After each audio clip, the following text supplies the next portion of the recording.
안녕하십니까. MBS 초대석의 양승용입니다. 도시의 짜투리 땅에서 농사를 짓는 도시농업이 유행처럼 번지고 있습니다. 2017년 말 기준으로 도시농업 참여자는 약 190만 명, 2010년에 견저 10배 이상 늘었습니다. 이제 도시농부란 용어도 낯설지가 않은데요.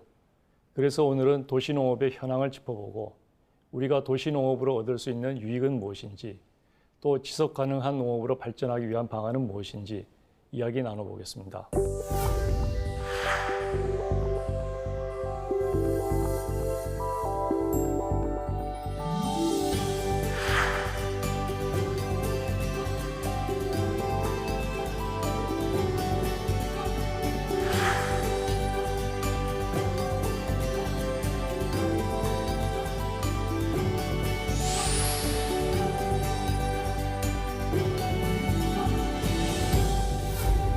오늘 대담에는 신동헌 경기도 광주시장님 모셨습니다. 시장님 나와주셔서 감사합니다. 예, 안녕하세요.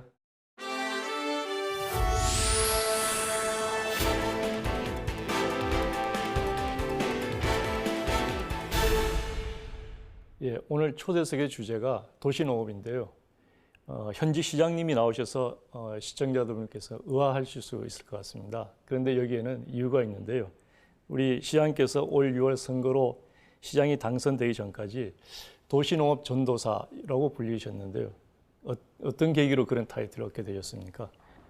원래 저의 직업이 PD였었죠. PD였는데 주로 농업을 전문으로 하는 PD 역할을 많이 했습니다. 그래서 농촌을 좀 많이 다니고요. 우리 농민들을 많이 만났는데 이제 농업에 관련된 일들도 많이 했죠. 방송뿐만 아니고 이제 책도 좀 많이 썼고, 그리고 우리 전국농민단체 협의회 사무총장 일도 좀 했었고, 양기협회 전무 일도 했었고, 한국농촌경제연구원의 농촌정보문화센터 소장 일을 하면서 도시농업에 관심을 좀 갖게 됐습니다. 아, 그러셨군요. 농업 분야에 다방면의 경험이 많으시네요. 예, 그렇습니다. 그렇군요. 알겠습니다. 가히 도시농업 전성시대라고 해도 무리가 없을 정도로 도시농업이 급격한 성장세를 보이고 있는데요. 도시농업 포럼 대표를 역임하면서 그 과정을 누구보다도 생생하게 지켜보셨을 것 같습니다. 어느 정도이던가요? 사실 우리는 도시농업 전성시대에 살고 있습니다. 제가 2009년도에 구상을 했습니다만은 2010년도에 도시농업 포럼을 이제 만들 때만 해더라도 우리나라 도시농업 인구가 한 15만 한 3천 정도 이렇게 집계가 됐었거든요. 근데 작년 2017년도에 거의 지금 한 190만 정도 인구가 됐습니다. 그리고 사실 우리 농업 인구가 지금 200만, 250만 합니다만은 내년도 정도면은 우리 도시농사꾼 인구도 200만을 넘을 걸로 이렇게 예상이 되고, 실질적으로 그렇습니다. 봄만 되면은 텃밭을 많이 분양하는데, 텃밭 분양한다 하면은 한 3초 안에 벌써 그냥 텃밭이 동날 정도로 텃밭에 대한 인기가 많고요. 그리고 우리 이제 박람회가 이제 주로 이제 농림부 대한민국 도시농업 박람회에서부터 많이 열리는데, 지속적으로 열리는 박람회가 대단히 많죠. 거의 한 20개 정도 이렇게 됩니다. 크고 작은 박람회가 되는데, 부산에도 있고 대구에도 있고 세종시에도 있고 크고 작은 도시에 박람회가 이렇게 많이 열리는 도시가 없는데, 어쨌든 도시농업이 앞으로도 대세가 될 것 같은 느낌이 듭니다. 그렇군요. 도시농업이란 말 그대로 도시에서 농사를 짓는 일로 교육이나 체험 등이 강조되는 농업이기도 합니다. 우리 시장님께서 생각하시는 도시농업이란 무엇입니까? 도시농업은 한마디로 즐기는 농업이죠. 저는 도시농업 포럼 활동을 할 때 도시농업은 도시락 농업이다. 그래서 즐길 낙자를 썼었는데, 저는 어떤 도시농업이라고 하는 것은 영농을 주로 영농의 경험을 통해서 얻는 농업이긴 합니다만은, 어떤 소득을 얻는 것보다는 행위 자체를 하는 도시농사꾼이 농업 행위를 통해서 좀 즐기는 농업을 저희는 도시농업이라고 이렇게 느껴왔습니다. 그래서 우리 농사꾼하고 주로 이제 비교가 됩니다만은, 농사꾼은 생존 차원에서 농업을 합니다만은, 도시농사꾼들은 주로 이제 교육이나 또는 체험, 그리고 여가 활동, 이런 농업을 통해서 우리 그 도시에 즐거움을 얻는데 이런 농업을 주로 이제 우리는 그 저기 아마추어리즘 농업이라고 이렇게 얘기를 하곤 합니다. 예. 제 개인적인 경험으로는 저희가 재직하고 있는 고려대학교가 덕소에 그 실험 농장을 가지고 있습니다. 예. 한 11만 평 정도 되는데요. 제가 그 10년 전에 그 농장장을 역임을 했습니다. 그 당시에 저희도 자연 농장이라고 하는 주말 농장을 한 2,000평을 만들어서 그 지역 주민들과 그 학교 교우를 대상으로 그 텃밭을 가꾸는 그런 경험을 하고 있습니다. 예. 그래서 그럴 때 제가 이렇게 보면은 아주 소규모 농사꾼이라고 하지만 굉장히 진지하게 또 나름대로 엄격한 룰을 정해서 농사를 짓고 있는 그런 모습을 보고 깜짝 놀란 적이 있습니다. 그렇습니다. 그 우리 도시농사꾼들 보면은 엄격하다고 말씀하셨는데 도시농사꾼들이 상당히 공부를 열심히 하고 원칙과 소신이 있습니다. 그러니까 그 공부를 하다 보니까 그 농사 그 행위에 있어서 예를 들어 채소를 하나 짓더라도 원리 원칙하에 그 농사를 짓게 되고요. 예. 비닐이나 이런 그 우리가 흔히 이제 그 저 환경에 저해되는 이런 요소들은 배격을 하고 주로 이제 친환경 농업 쪽으로 이게 농사를 짓는데 이런 원칙과 소신을 가지고 그 농사를 짓다 보니까 우리 이제 도시 농사꾼들 하면은 그 우리 농업인들하고는 좀 다르게 상당히 그 좀 그 작은 농사지만은 아주 엄격하고 아주 그 좀 원칙적인 농사를 짓고 있습니다. 예, 그렇군요. 여기서 개인적인 이제 호기심이 생겼는데요. 우리 신동원 시장님께서는 도시농사꾼이신가요? 제가 이제 2010년도에 그 이제 명칭을 저 스스로 이렇게 정했습니다. 도시농사꾼 1호다라고 그러시군요. 이제 정했는데 사실 제가 이제 방송 PD 할 때 이렇게 보면은 그때는 이제 농업 전문 PD로다가 이렇게 좀 지냈습니다만 그 농사꾼들 농사 짓는 모습들을 많이 봤거든요. 예. 어쨌든 그 저는 이분들을 통해서 그 도시 농사꾼이 되는 자부심을 가지고 지금도 그 조그만 그 저 텃밭을 운영을 하고 있습니다. 아, 그렇군요. 예, 예. 혹시 어떤 작목들을 기르신가요? 주로 제가 2010년도에 했던 것들이 사실 이제 마늘을 한번 해봤습니다. 이거는 이제 도시 농사꾼이니까 이제 가능한 건데 2010년도에 11월 17일로 이렇게 기억을 합니다. 11월 18일 날은 서울에 이제 첫 얼음이 온다고 할 때거든요. 마늘을 좀 얻어다가 텃밭에다 마늘을 심었는데 주변에 있는 도시 농사꾼들이 만류를 해요. 11월 달에 농사 짓는 사람이 어디 있습니까?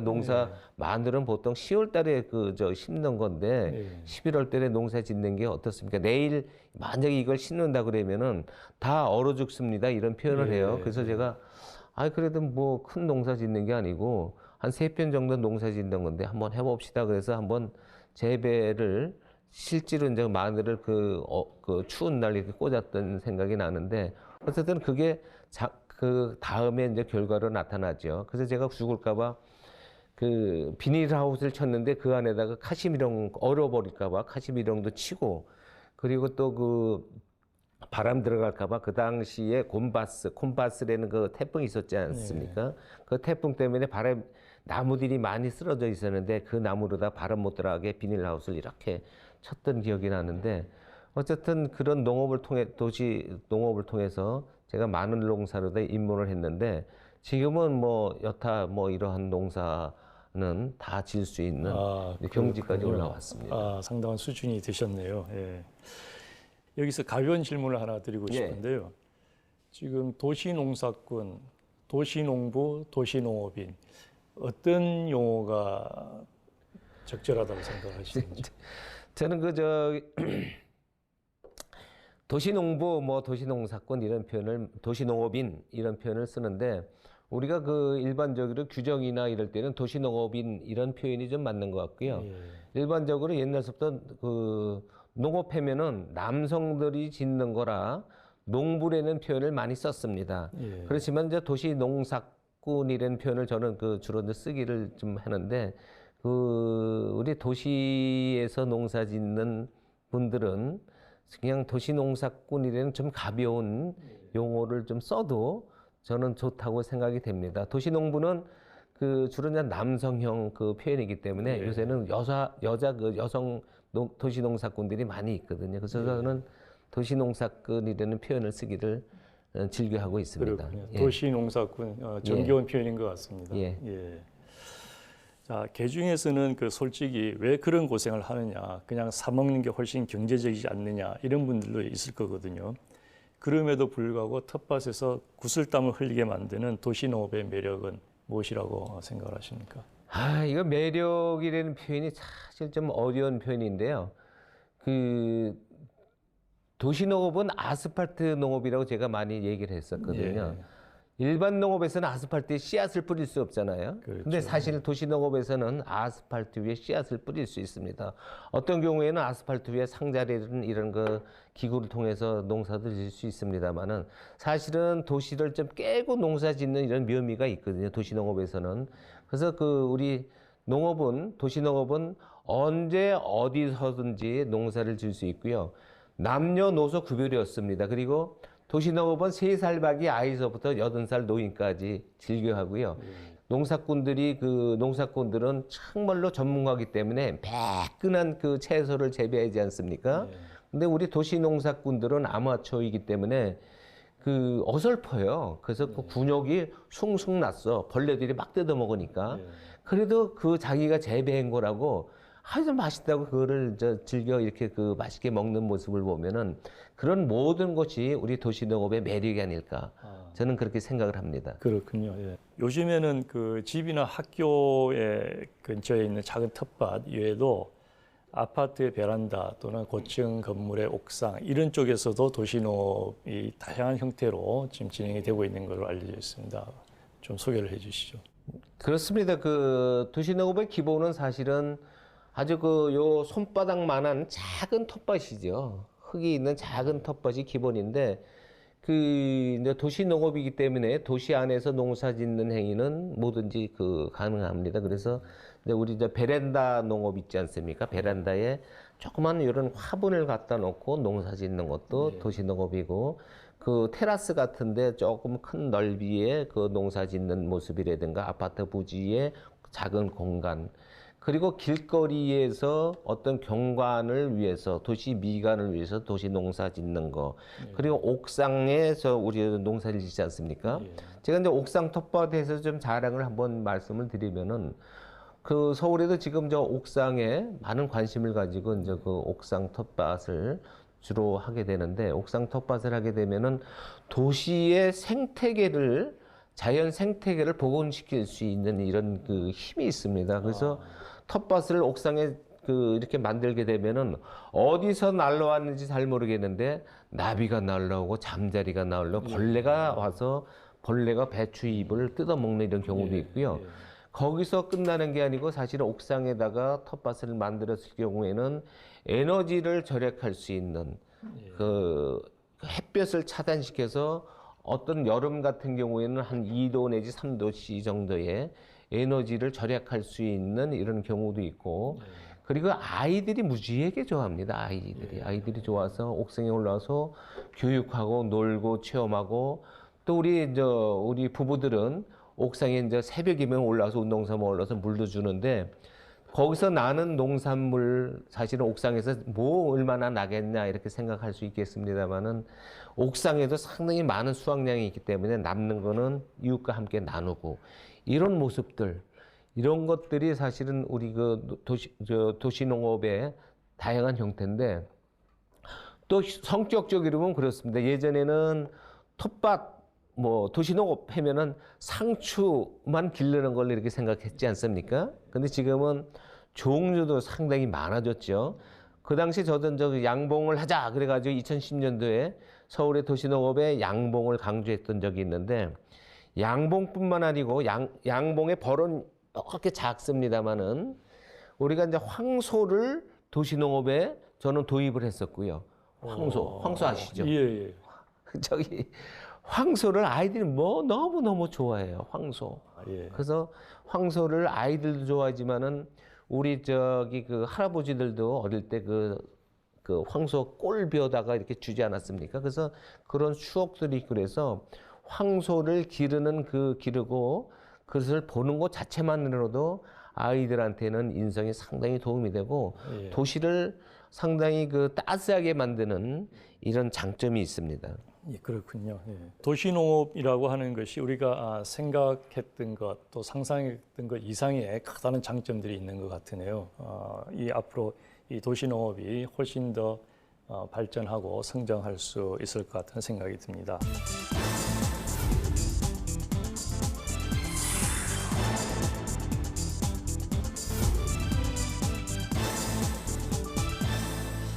자, 성격은 조금씩 이제 다를 수 있겠는데요. 도시 안의 텃밭 형태인 영국의 얼란먼트 가든, 아마 이제 할당된 뭐 정원 이런 뜻이라고 생각이 되고요. 독일의 클라인 가르텐, 이게 작은 정원 이런 뜻일 테고요. 일본의 시민 농원, 이런 것들이 도시민들의 사랑을 받고 있는데요. 도시농업이 본격적으로 주목받기 시작한 것은 언제부터라고 볼 수 있습니까? 그렇죠. 이제 그 책을 보니까 그 이제 산업혁명 그 와중에서 영국의 이제 얼라트먼트 이런 것들이 생겨난 것 같고요. 이제 우리 일본의 시민정원 같은 경우에도 이제 많이 성장은 1970년도 이후로 이렇게 되는데 그런 것들도 그 전에 이렇게 생겨난 걸로 이렇게 파악이 되는데 그 이제 독일의 이제 클라인 가르텐 이런 부분들도 어쨌든 한 1900년 초에 도시가 많이 이제 그 형성되면서 그 산업혁명 이후에 많이 활성화가 된 것 같습니다. 자, 그와 비교하면은 이제 우리 한국의 도시농업은 한참 늦게 아마 본격적으로 이제 시민단체들의 운동으로 시작되었다고 볼 수 있겠는데요. 그런데 그야말로 짧은 시일 내에 이렇게 급성장을 한 그 배경, 그 이유, 그것을 어떻게 보십니까? 우리 이제 그 대한민국 우리 국민들, 시민들도 사실은 정말 얼마나 힘들었습니까? 그냥 6.25 전쟁을 거치고 또 그 격동기 그리고 우리 1986년에 올림픽 아시아 올림픽 그리고 88 올림픽 이후 이제 막 도시가 발전하면서 우리 근로자들, 우리 국민들이 정말로 많이 힘들었을 거예요. 많이 지치고 했는데 도시화가 되면서 정말로 지친 몸을 어디라도 기댈 데가 없을까 이런 생각을 하지 않았을까 이런 생각이 됩니다. 그래서 88 올림픽 이후로다가 이제 그 도시에 조그만 그 녹색 공간이 생기면서 텃밭이 만들어지고 거기서 얼마 되지는 않지만은 좀 쌈도 길러보고 채소도 길러보면서 우리 이제 그 도시농업이 급격하게 이렇게 생겨나지 않았을까 저는 이런 생각을 합니다. 자, 도시농업이 지닌 다양한 가치와 유익성이 이제 사회적인 상황 여건과 맞물리면서 이제 급성장을 이뤄냈다 이런 말씀이신데요. 특히 기폭제라고 할까요? 뭐 전환점이라고 할까요? 그런 것을 꼽는다면은 무엇을 들 수 있겠습니까? 저는 그렇게 2009년도에 이제 미셸 오바마를 봤습니다. 미셸 오바마가 이제 백악관에 뭐 잔디를 걷어내고 텃밭을 만드는 이런 모습을 봤거든요. 예. 근데 잔디를 걷어내는 모습 상당히 신선하게 느껴졌어요. 대한민국 사람이면 어쨌든 잔디를 걷어내는 것 갖다가 상당히 금기시하잖아요. 근데 백악관에 잔디를 걷어내가지고 아이들 오라고 그래가지고 막 흙을 만지게 해요. 야, 흙은 더러운 게 아니야. 그러니까 만져봐봐. 하면서 이제 거기서 이제 채소도 기르려고 고구마 넣게 하는데 미셸 오바마가 이제 고구마를 싹 해가지고 야, 아이들 비만 퇴치에 좋은 음식 좀 만들어 봐봐. 하면서 그 요리 연구들한테 좀 던지기도 하고 또 외국의 이제 귀빈들 예를 들어서 중국의 이제 유명한 수상들이나 독일의 메르켈 총리, 뭐 우리나라에서도 우리 이명박 대통령도 갔어, 박근혜 대통령 갔었죠. 그러면은 백악관에서 이제 생산한 농산물을 갖다 자랑하고 뭐 만찬에 뭐 초대했는데 그게 다 이제 백악관에서 나온 뭐 소재를 가지고 이제 하잖아요. 그런 것들이 이제 세상에 많이 알려지면서 저도 이제 도시농업이 이거 정말로 이거 해봐야 되겠다 이런 생각을 2009년도 지금 시작을 해서 2010년도에 출범을 시킨 거고요. 어쨌든 그런 것들이 그 우리 도시농업의 기폭제가 돼가지고 오늘날에 이제 우리 대한민국 도시농업을 만들지 않았을까 이런 생각을 해봅니다. 그런 외국의 어떤 흥미로운 사례 이제 이런 것들이 소개가 되면서 네. 이제 도시농업이 우리한테도 관심을 갖게 되고 이렇게 되었다는 말씀이시네요. 네, 그렇습니다. 예. 그 혹시 법률이나 제도적인 측면에서는 이 도시농업을 어떻게 견인을 한다든지 이렇게 성장을 시키는 그런 계기가 되었을까요? 아이고, 제가 그 2010년도에 출범을 했는데 그때 이제 그 법을 만들자고 그랬죠. 농림부에 법을 만들어서 우리 저기 막 압박을 가했더니 이제 그때 2010년도 가을서부터 우리 농림부에서 도시농업 법을 준비해 주셔가지고 2011년도 가을로 11월 달로 기억이 됩니다만 법을 제정했습니다. 그리고 그 다음에 2012년도인가 그때 이제 그 공포가 돼가지고 사실 도시농업이 막 이렇게 쑥쑥쑥 이렇게 자라기 시작했고요. 우리 이제 그 도시농업 법이 지원 육성법이 대한민국에만 있는 게 아니고 독일의 클라인가르텐법이라든가 또 일본에도 그 시민 농원을 하기 위한 이런 법들이 많이 정비가 돼서 세계 각국 선진국들도 도시농업이 활발하게 진행이 되고 대한민국도 거기 못지않게 그 도시농업 하면 대한민국이다. 대한민국이 제가 보니까 제일 잘하는 것 같다 세계에서. 지금은 그렇습니다. 예. 아유, 좋은 일이네요. 예. 역시 이제 법률이나 제도적인 뒷받침이 중요한 것 같은데요. 사실 이제 아시는 분도 계시겠지만 법을 만드는 국회도 도시농업을 하고 있지 않습니까? 예. 의사당 안에 이제 텃밭을 조성을 해서 국회의원들이 이렇게 텃밭을 가꾸는 채소를 재배하는 이런 기사를 접하고 상당히 신선하다 이런 이제 생각을 했는데요. 네, 그래서 알고 계시죠 사례를? 예, 그렇죠. 제가 그 국회에 텃밭을 만들겠다 이런 생각을 했습니다. 그래서 2014년도 몇 년 전이죠. 2014년도 이제 그때 이제 정세균 국회의원님 지금 이제 얼마 전에 이제 의장님이셨습니다만은 제가 제안을 해가지고 하여간 그 다음에 1월 1일 날 1월 달에 오라고 그래서 갔더니 이제 그 정의아 의장님이시죠. 정의아 의장님 이렇게 이제 셋이서 만나가지고 이제 국회 텃밭을 하겠노라고 했더니 그 두 이제 의장님하고 의원님께서 흔쾌히 이렇게 받으셔서 이제 그 4월 8일 날 국회에 이제 그 첫 삽을 떴는데 똑같이 그랬습니다. 미셸 오바마가 이제 저 백악관 텃밭에 잔디를 걷어내도 저도 이제 그 저기 국회의원들 다 나오라고 그래가지고 그때 50명이었었는데 50명 다 나오라고 그래가지고 국회에 이제 잔디를 걷어내는 개혁 작업을 했습니다. 개혁 작업을 해서 그때 이제 그 한 120평 이렇게 텃밭을 만들어서 우리 의원님들 이렇게 그 이제 채소를 심을 수 있도록 했는데 사실 그 별거 아닌 것 같아도 전 세계적으로 국회에 텃밭이 있는 데는 대한민국밖에 없습니다. 대한민국밖에. 백악관에 그 백악관 텃밭이 있다고 그러면은 대한민국 국회에는 이제 그 국회 생생 텃밭 이름이 국회 생생 텃밭이 있는데 이걸 통해서 사실은 그 여야 국회의원님들이 그 막 의사당 안에 가서 막 싸우다가도 나오시면은 또 좋아해요. 서먹서먹하면서도 또 그거 좀 어떻게 심었습니까? 이런 물어보기도 하고 뭐 또 옆집 그 의원님들 이렇게 보면 착할 재배하면 또 샘이 나가지고 막 뭐 저 잡초도 뽑아주고 물도 열심히 주고 그러시는데 어쨌든 그 국회 텃밭이 지금은 국회의 명물이 됐습니다. 그래서 지금도 한 50명 국회의원들이 이제 그 참여를 하는데 이제 여야 상생만 하는 게 아니고 거기서 도농 상생도 합니다. 도농 상생. 그래서 제가 12월 달에는 우리 농사꾼들 이제 그 테마를 잡아가지고 이번에는 도농 상생의 아이템이 뭘까 그래서 그 이제 김장을 한 2,000포기 담그면서 작년에도 이제 돼지고기 상생 그 캠페인을 했습니다. 돼지고기 그 보통 김장 담글 때 그 수육 많이 먹지 않습니까? 그래서 김장을 막 담궈가지고 이제 그날 이제 수육을 뭐 이렇게 먹는 걸 갖다가 이제 TV나 이제 언론에 내서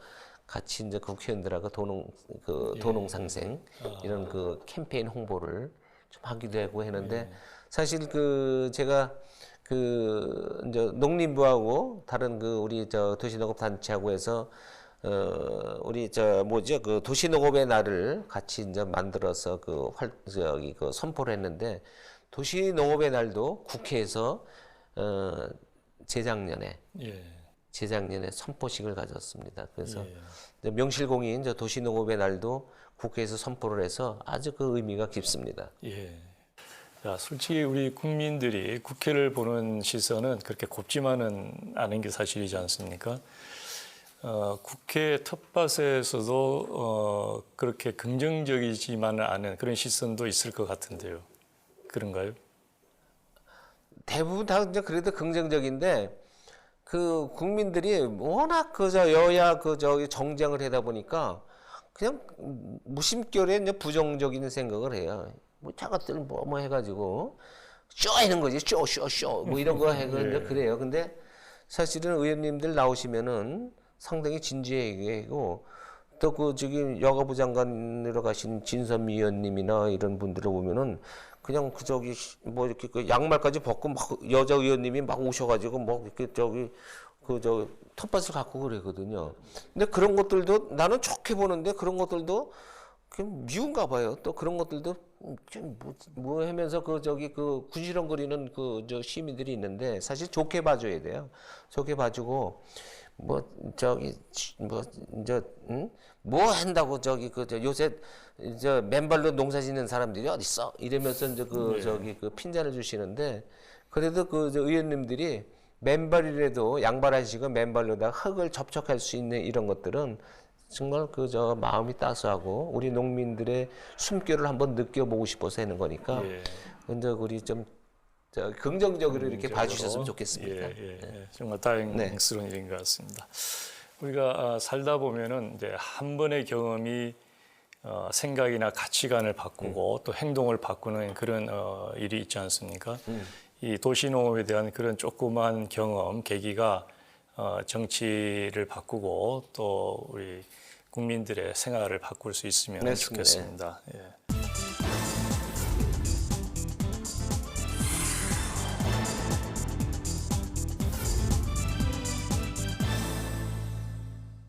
자, 그래서 이제 우리 도시농업 운동을 하시는 분들은 특히 그 학교 텃밭 활동 등 그 미래 세대 교육에 관심을 많이 쏟고 있습니다.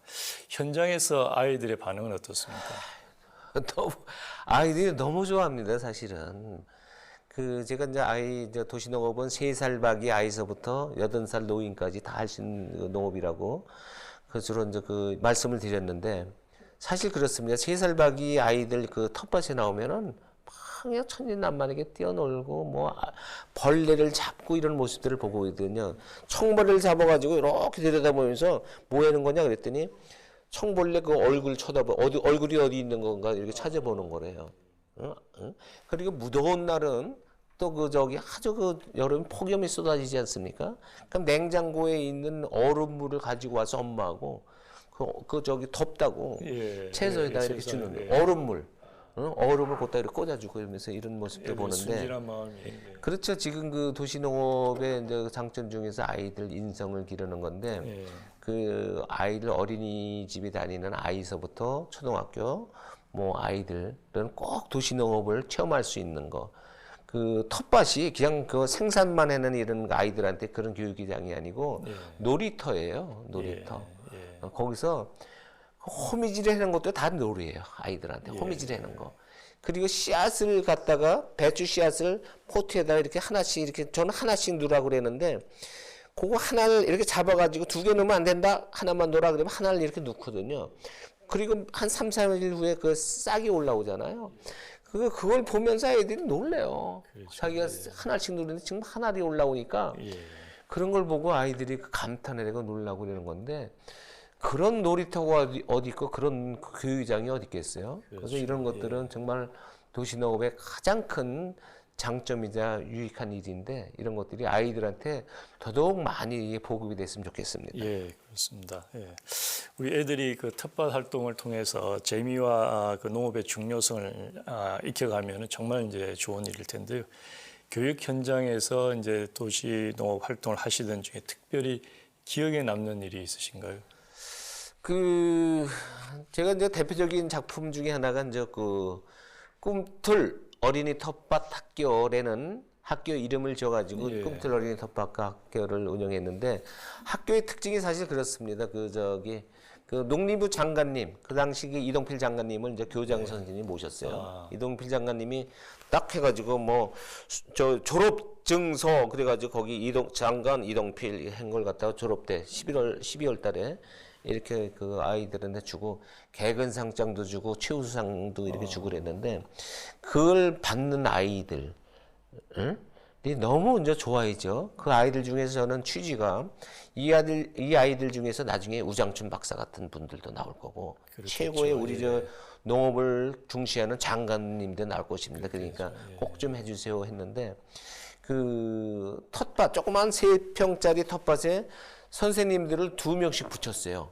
텃밭에 3평 해봐 얼마나 됩니까? 거기 3평에 텃밭 선생님 2명씩 붙이고 또 요리 선생님도 이렇게 붙였거든요. 요리 선생님도 붙여서 꼭 텃밭에서 채소를 중심으로 한 요리를 그 우리가 20회 교육을 했는데 20회 교육을 했는데 20회 텃밭 그 점심을 먹고 갈 수 있게 했는데 보통 50가족을 했거든요. 50가족을 했는데 아이들 중심의 온 가족이 참여할 수 있는 텃밭 학교가 돼서 보통 그 한 150명이 텃밭에 나와서 채소를 길르는데 150명이 텃밭에서 한 번에 채소를 중심으로 한 밥을 만들어서 먹었거든요.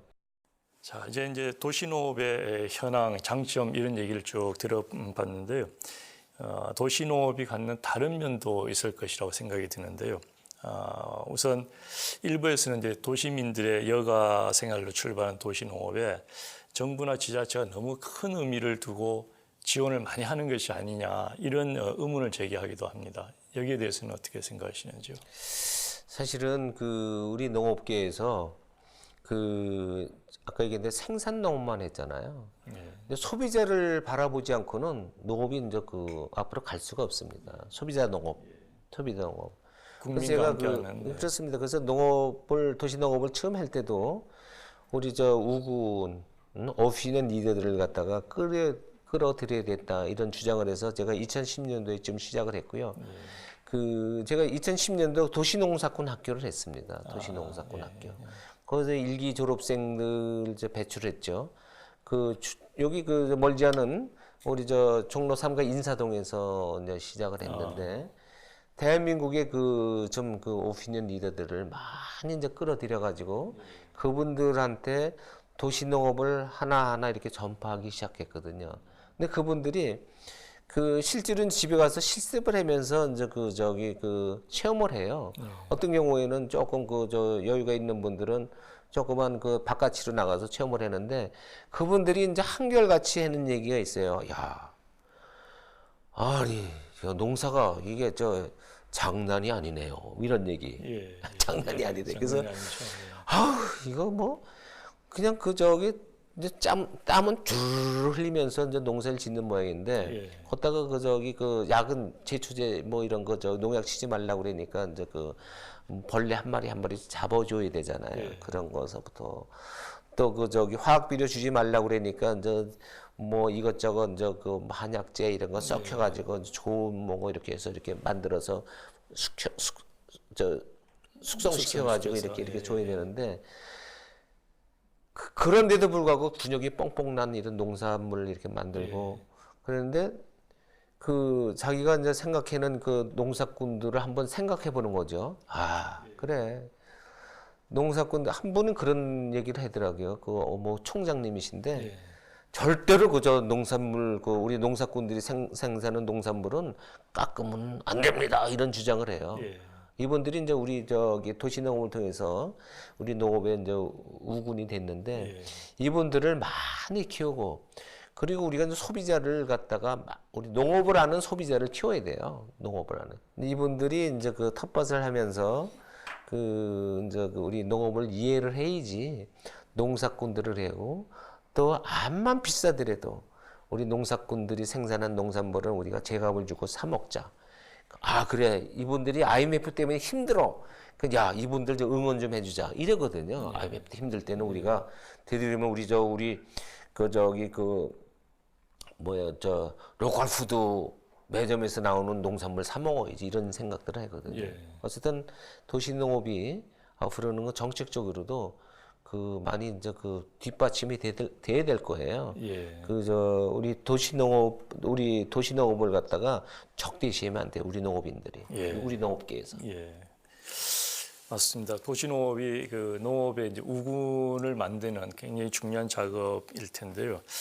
그런데 현실적인 측면에서는 도시농업에서 생산되는 그 농산물이 이제 늘어나면은 이제 우리 농업인들이 생산하는 것의 판매가 줄어들 수도 있다. 또 이것이 과잉 생산이 되면 가격이 하락할 우려도 있다. 뭐 이런 것도 있을 수 있을 것 같습니다. 여기에 대해서는 어떻게 보시는지요? 아 그렇죠. 저도 이제 2010년도서부터 지금까지 이제 해오고 있었잖아요. 근데 예전에 그 2010년도인지 11년도인지 잘 기억은 안 나는데 농업인들 앞에서 제가 강의를 했다 쫓겨난 적이 있어요. 도시농업 강의에다 뭔 소리 합니까? 그래가지고 쫓겨난 적이 있는데 참 그 저 농업인들이 이제 많이 그래도 이제 인식이 좋아졌고요. 그리고 이제 우리 도시농사꾼들 사이에서도 그 이제 보면 그 사람이니까 욕심도 있고 좀 이기주의적인 이런 부분도 있잖아요. 이런 부분들은 우리가 이제 같이 이제 상생의 차원에서 이런 부분들은 좀 자제를 해야 되고 우리 도시민들이 좀 전에 그 다 긍정적으로 이렇게 생각을 하고 있습니다만은 우리 농업민들을 좀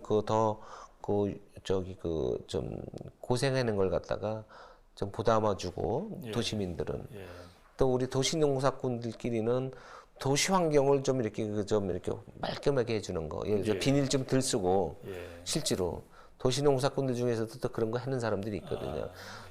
망 같은 거 좀 이렇게 덜 만들고 망 같은 거 이렇게 덜 만들고 해서 도시 환경을 좀 깨끗하게 좀 해줬으면 좋겠다. 농촌이나 도시나 그 농업으로 인한 이런 쓰레기들 이런 것들을 좀 안 만들어냈으면 좋겠다 이런 생각이 듭니다. 예. 자, 지금의 도시농업이 이제 그런 문제점들을 극복하고 더욱 생활 속에서 확산 발전하기 위해서 정책적인 면에서는 우리가 짚고 넘어가야 할 사항들이 있을 것 같은데요. 첫 번째는 우리 도시농업의 좀 위상을 좀 명확히 좀 이렇게 해주는 거 있지 않습니까? 좀 긍정적으로 좀 하는 게 좋은데 도시농업의 강점 여러 번 얘기는 했습니다만은 좀 나누고 즐기는 이런 농업이거든요. 쉬면서 도시 생활에서 찌든 생활을 좀 쉬면서 좀 뭔가 여유를 찾는 이런 농업이 이제 돼야지. 지금 이제 도시농업하고 도시농사꾼들이 많아지니까 뭘 만들어서 자꾸 좀 팔겠대요. 판대. 그러면은 예를 들어서 상행위 이런 것들을 허용하다 보면은 실제로 이제 우리 농사꾼들을 자극하는 행위가 되거든요. 우리끼리는 웬만하면은 파는 것보다는 나누는 거. 이런 것들로 해서 우리 농업의 위상을 갖다가 좀 확실히 자리매김하는 이런 것들이 좀 중요하다 이런 생각이 들고요.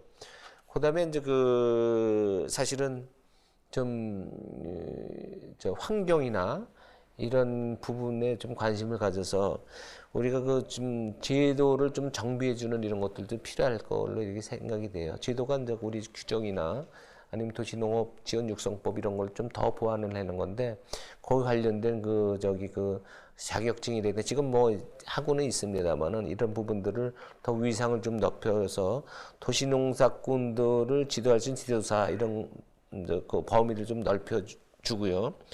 그리고 이제 그린벨트나 이런 데서도 좀 다양하게 도시농업 행위가 좀 있었으면 좋겠다는 생각이 들고, 그다음에 우리가 좀 빗물을 이용한 이런 도시농업 지금도 하고는 있습니다만은 옥상 같은 경우에는 빗물을 이용한 도시농업이나 텃밭 행위를 하는 분들한테는 좀 인센티브를 줘가지고 이런 것들이 옥상 텃밭이나 이런 데 더 활성화될 수 있도록 예. 저희들을 많이 좀 이렇게 정비해 주셨으면 좋겠습니다. 예, 잘 알겠습니다. 자, 지방자치단체들도 도시농업을 육성하기 위해서 조례를 만드는 등 이제 적극적으로 나서고 있는데요. 도시농업의 전도사로 불렸던 우리 신동원 시장께서는 도시농업을 이제 시정에 어떻게 접목을 하시고 그 효과를 녹여내시는지 좀 말씀해 주시기 바랍니다.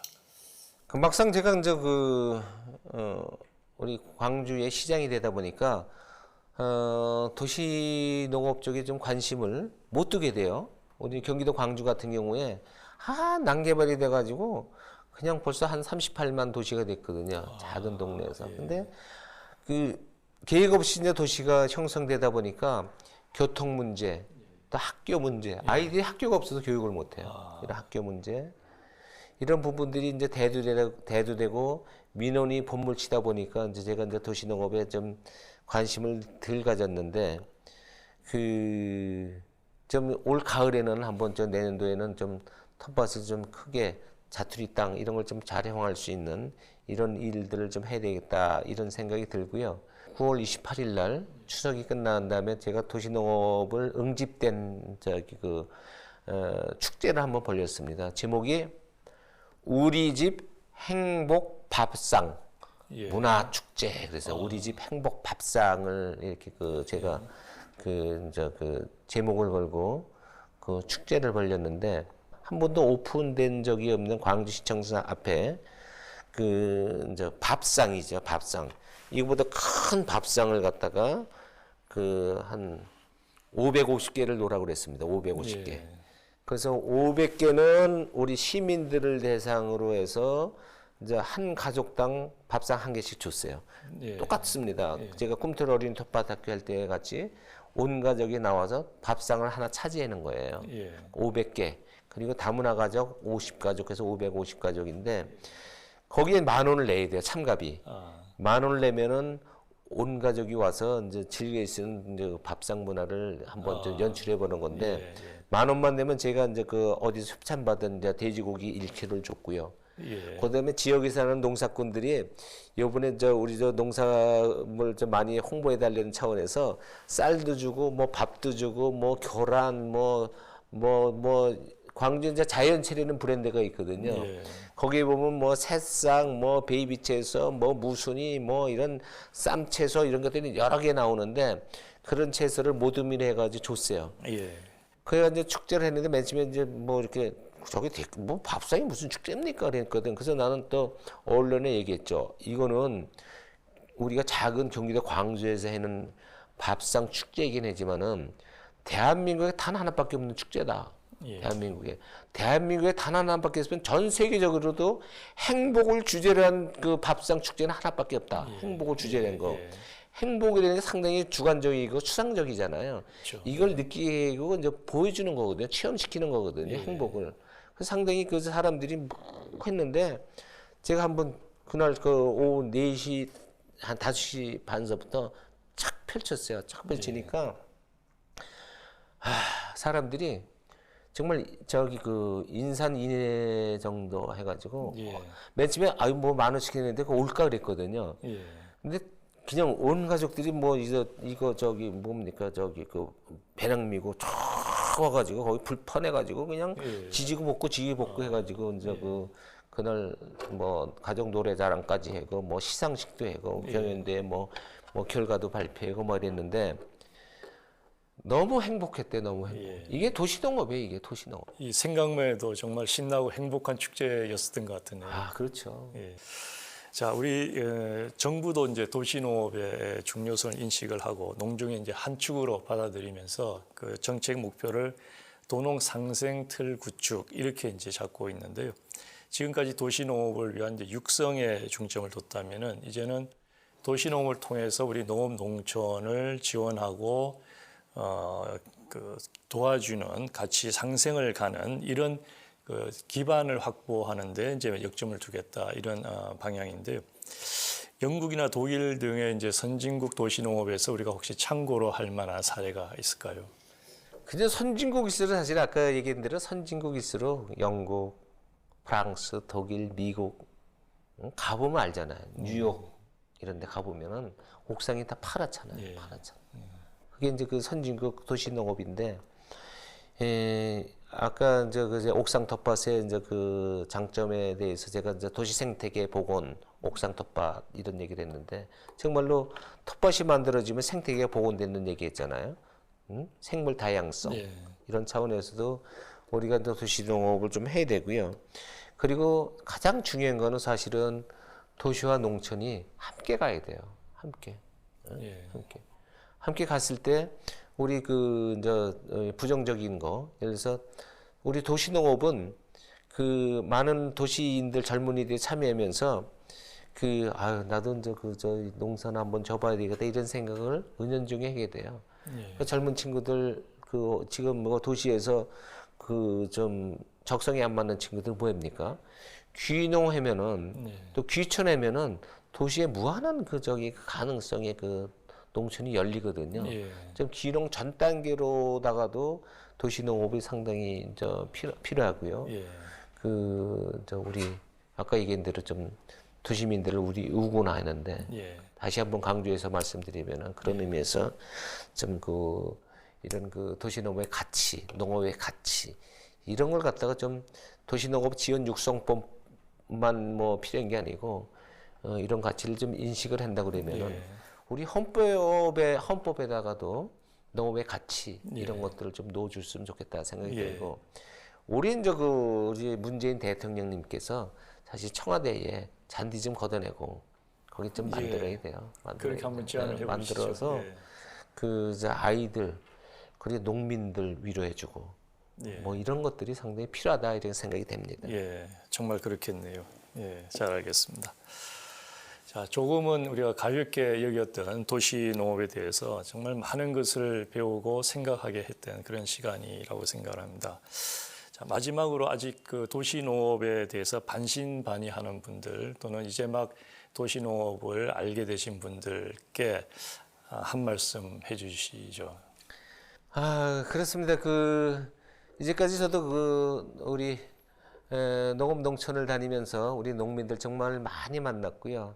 정말 농촌이 어떻게 그 돼야지 우리 농촌이 좀 잘 사는 마을로 변할 수 있을까 이런 생각을 많이 해왔는데 정말 가슴이 가장 아팠을 때가 사실 2003년도에 제가 그 전국농민단체협의회 사무총장을 맡으면서 양계협회 전무를 했었죠. 그때 2013년도에는 12월 달에 우리 양계 쪽에 재앙이 일어났습니다. AI, 조류독감이 되는 게 일어나서 제가 그냥 신문사 방송국 다니면서 제발 우리 저기 조류독감을 좀 정식시키는데 여러 언론께서 좀 도와달라고 얘기를 했었고요. 그 다음에 2004년도 그때쯤 됐는데 한칠 FTA가 왔었잖아요. 예. 그때 그 여의도에 1월 달이지 1월 달에 그냥 우리 농민들이 와가지고 긴 그 죽창 가지고 와서 뭐 반대 시위를 했는데 그 추운 겨울에 정말 고생들 많이 했어요. 저 한칠레 FTA 좀 안 된다 그래가지고. 근데 어쨌든 지금까지 이렇게 왔는데 그런 그 걱정과 어려움이 한시 한날도 그 우리 농업 농촌을 떠난 적이 없습니다. 지금도 우리 농민들 지난 여름에 그 가뭄 피해 무슨 뭐 또 그 저기 비가 많이 와가지고 많이 어려움을 겪었는데 이런 농민들한테 조금이라도 우리 저 도시인들이 좀 위로가 되고 정책이 위로가 돼서 우리 농업 농촌을 좀 살릴 수 있는 지속 가능한 농업으로 이렇게 그 지속적인 농업이 됐으면 좋겠습니다. 어쨌든 그 도시 농업과 그 농업은 호박꽃과 호박벌의 관계입니다. 그 도시 농업인 호박벌이 호박꽃으로 들어가서 호박꽃에서 수정을 시켜야지 결실이 있습니다. 이런 농업이 됐으면 좋겠습니다. 예, 정말 그렇게 되기를 기대하겠습니다. 고맙습니다. 네, 감사합니다. 도시농업으로 척박한 도시의 콘크리트 바닥에 다시 흙이 깔리고 싱그러운 작물들이 자라나고 있습니다. 도시민들에게 농업의 소중함을 일깨우고 농업의 저변을 확대해 나가는 유익성이 큽니다. 그러나 급격한 확대에 따른 농업인의 우려를 불식시키는 노력도 필요합니다. 도시농업인들이 농업의 든든한 우군이자 농업의 품격을 높이는 디딤돌이 될 수 있도록 그리하여 도시농업이 농촌에 도움을 주는 도농상생의 마중물이 될 수 있도록 모두가 지혜를 모아야 할 때가 아닌가 합니다. 함께해 주신 여러분 감사합니다.